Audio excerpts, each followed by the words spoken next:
Okay, go. Hi everyone, my name is Caleb. You can call me Darth Moch, and today we are here at Cedar Rapids Comic Con. I am here with my good friend RJ from Unnecessary Apostrophes Inc., and we are bringing you the exclusive on these wonderful games that he has to offer. Now, Comic Con Conversations, this is what the segment is where we bring the local cons to you at home here around Iowa and show you what the vendors have to offer, some of the cosplays that we'll see at the con, and just interesting things like that. So maybe you will be able to get off the couch, come out and join us at future ones. These are great cons. I love them. I've been going for about 3 years now, and they are wonderful. So, RJ, I gotta know, what is it about the games? Tell me about the games that we have here. I actually have a wide variety of games, everything from very, very family-friendly to kind of more of the raucous party along the lines of, if people are familiar with Cards Against Humanity, I've got something that works along with that. Okay. I've got a deck-building game, if people are familiar with those, that is dealing with murders in a small town, where you could possibly actually be the killer. Okay. If people have seen or are getting into Twin Peaks, which is coming back this year, it was very inspired by that, and so you see a lot of tie-ins with that. But definitely some family-friendly and classic games as well.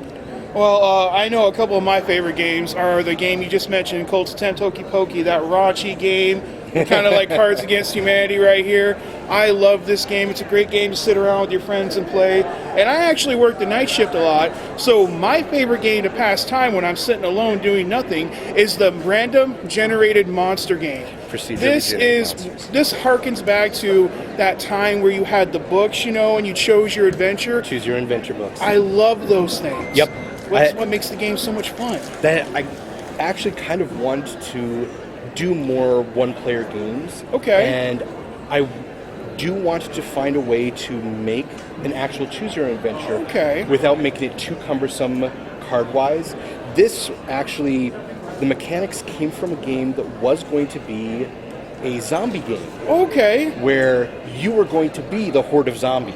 Oh, I love it. I love it. And you were going to have a one-player where you could play by yourself, but there was going to be a 2-player, 3-player, and 4-player expansion, so you could all be zombies, and you would fight harder and harder heroes. Oh, okay. That sounds pretty awesome, actually. I ended up taking the mechanic that I was going to use for that and turning it into this. So it's just a nice one-player game. I have received enough requests. I hadn't intended to, but I'm going to end up making an expansion for it. And you heard it here first, guys. This game is really awesome. I love it. And I gotta ask, because when I mention your Facebook page, your name for your card company and everything, people are just wondering, Unnecessary Apostrophes Inc. What is that about? Tell me about it. It's actually Unnecessary Apostrophe Studios. Okay. Unnecessary Apostrophe harkens back to, I've done a lot of work writing and editing. Okay. And so I tend to be a little bit of a focus on grammar and whatnot, but even so, no matter how perfect you are, some things will always slip through, and so sometimes there is an unnecessary apostrophe. And people have these outlandish studio names, and if you see anything that J.J. Abrams does, it's going to be Bad Robot. Okay. And you ask yourself, wait, what does this have to do with Bad Robot? What's the Bad Robot? When you look at Joss Whedon stuff, it's Mutant Enemy. Mutant Enemy? What is this? And so I decided, well, I'm going to have something that has a meaning to me and people will actually ask about. Nice conversation starter. Unnecessary Apostrophe Studios. That sounds perfect. Sounds like a good way to break the ice. Well, if people don't know, you've actually worked on some major card games in the past. Dragon Ball Z, Inuyasha, Buffy the Vampire Slayer. I was a big fan of Dragon Ball Z. I still am. I have not watched any Dragon Ball Super. I know, shame on me. I know. There's always time. I know, but the Inuyasha card game also, I fell in love with that game. It's one of my favorite shows. What was that experience like working on those main tier games like that? Oh, yeah. Each one was very different. I was originally hired to be the community manager for Dragon Ball Z. Okay. They had also hired somebody to be the community manager for the Buffy card game, and he didn't work out.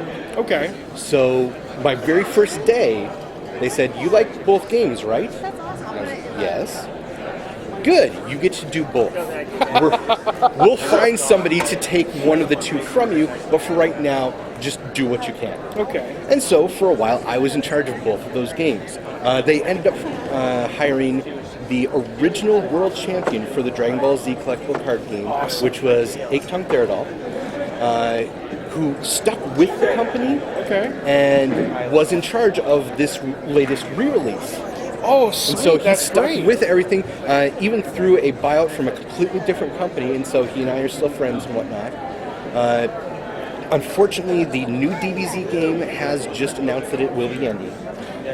But they are continuing on with their Afterworld game, and they have picked up a license to do a DC Comics game. Ooh, that sounds So interesting. that's going to be fantastic. I'm looking forward to that. Inuyasha, all I did was I was one of the editors for one of the sets. They were doing an experiment about having some outside editors. By that time, I had officially left the company. Okay. But because I had a background in writing, they contacted me, edit the set. And I believe it was the third set. And so that was that. Yu Yu Hakusho, I actually did some of the initial play testing for, and it's still one of my favorites.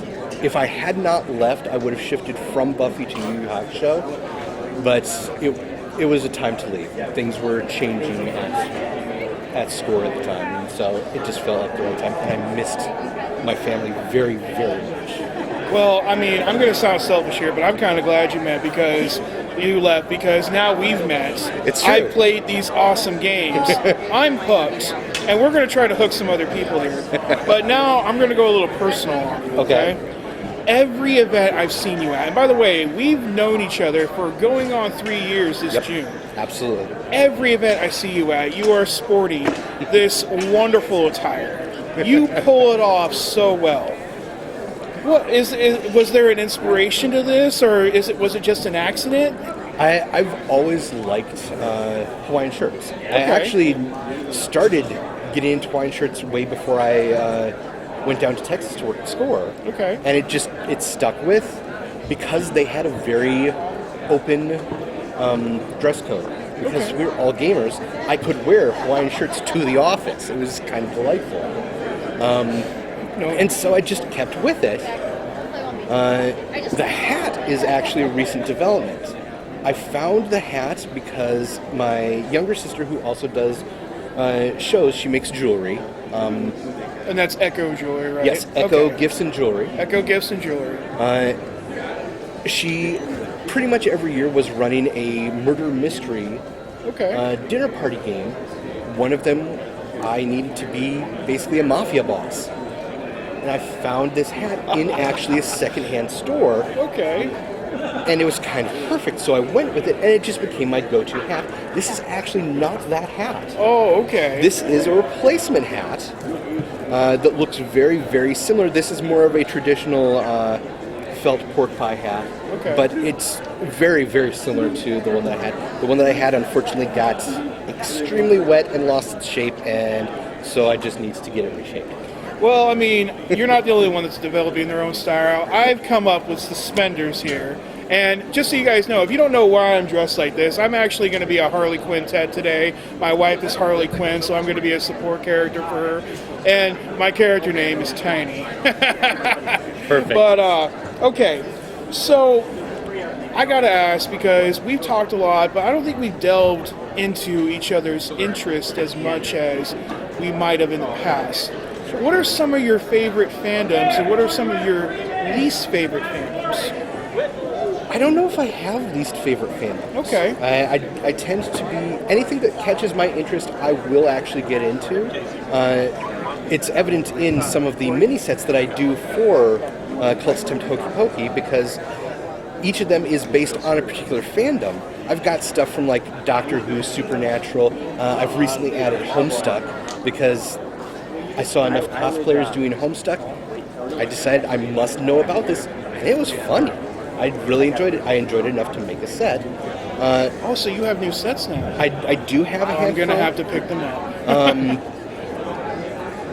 I would say that I love JRPGs, especially the Persona series. Okay.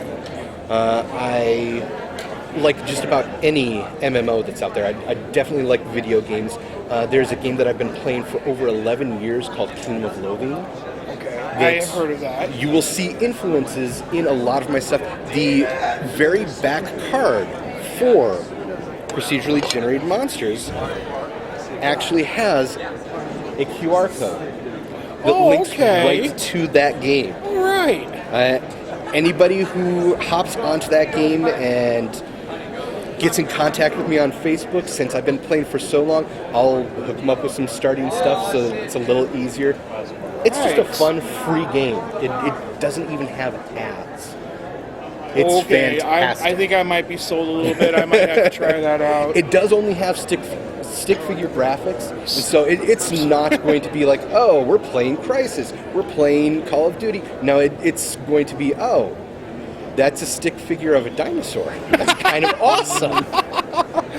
Well, I mean, of course, people out there probably know, because I've talked about it enough, some of my favorite fandoms is Star Wars. Love Absolutely. it. Yep. I'm a huge Star Wars nut. You know, I actually wasn't big into Superman or Star Trek. Mm-hmm. I've grown to appreciate it a lot more recently, especially with the Smallville series. Never watched it.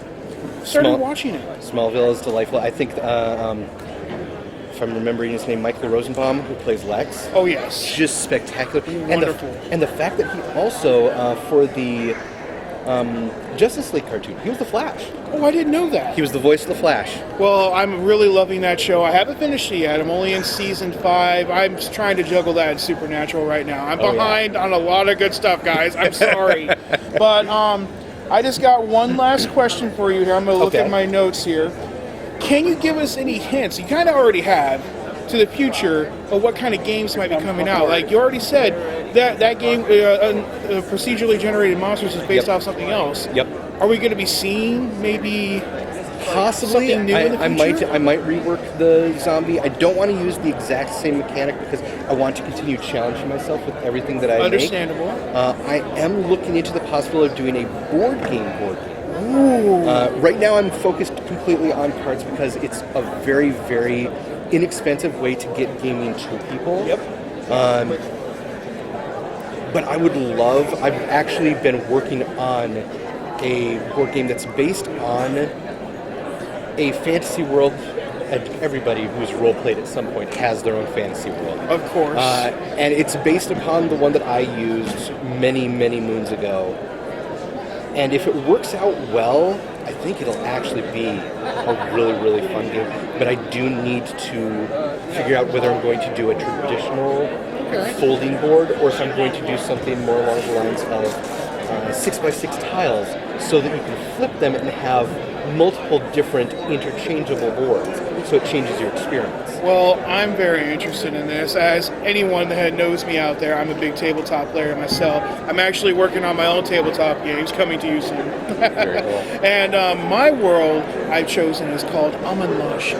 All right. I'm hoping to bring out my own kind of fantasy into the world of cons and geeks and nerds coming. I love this. I love this atmosphere. It's wonderful. It's amazing. Absolutely. Well, RJ, I only have one more thing to say.